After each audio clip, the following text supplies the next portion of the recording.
Praise the lord. October 8వ తేదీ 2020. ఈరోజు దేవుని వాక్యము యోహాను సువార్త 11వ అధ్యాయము 40వ వచనము.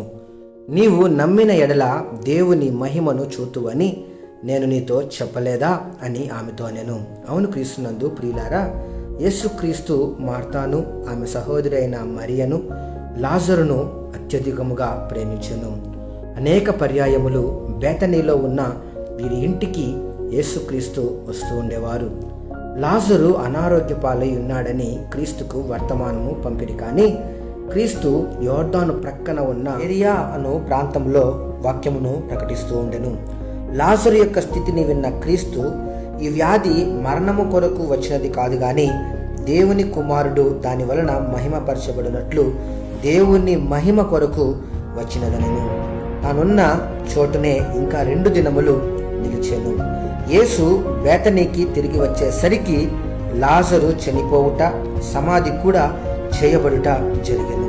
క్రీస్తును ఎదుర్కొనబోయిన మార్త యేసుతో, ప్రభువా, నీవిక్కడ ఉండిన ఎడల నా సహోదరుడు చావకుండును.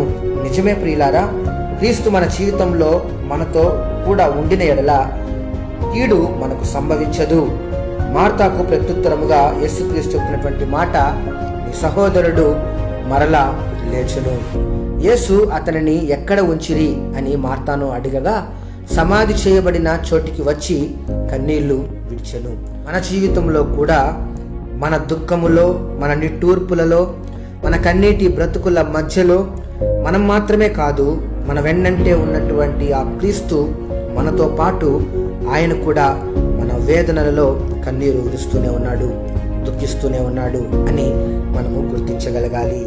యేసు సమాధి మీద ఉన్న రాయి తీసివేయుడని చెప్పగా మార్తా, ప్రభువా, అతడు చనిపోయి 4 దినములైనది కనుక ఇప్పటికీ వాసన కొట్టునని ఆయనతో చెప్పాను. అందుకు యేసు, నీవు నమ్మిన ఎడల దేవుని మహిమను చూతువని నేను నీతో చెప్పలేదా అని ఆమెతో అనెను.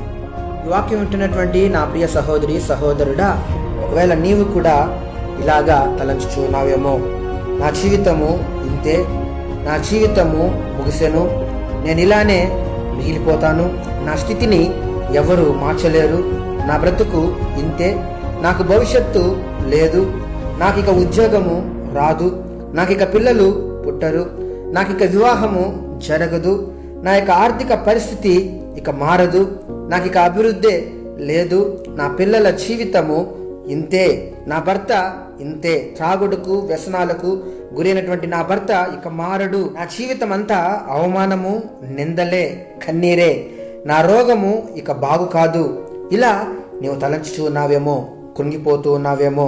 అయితే ఈ వాక్యం ద్వారా ఆ ప్రభువైనటువంటి క్రీస్తు నీతోనే స్పష్టంగా మాట్లాడుతూ ఉన్నాడు. నీవు నమ్మిన ఎడల దేవుని మహిమను చూతువని దేవుడు నీతోనే మాట్లాడుతూ ఉన్నాడు. నమ్మకం మాత్రం ఉంచుము, గొప్ప కార్యాలు దేవుడు నీ జీవితంలో జరిగించునుగాక. ఆమెన్. క్రీస్తు పరిచర్యలో మీ సహోదరుడు. God bless you all.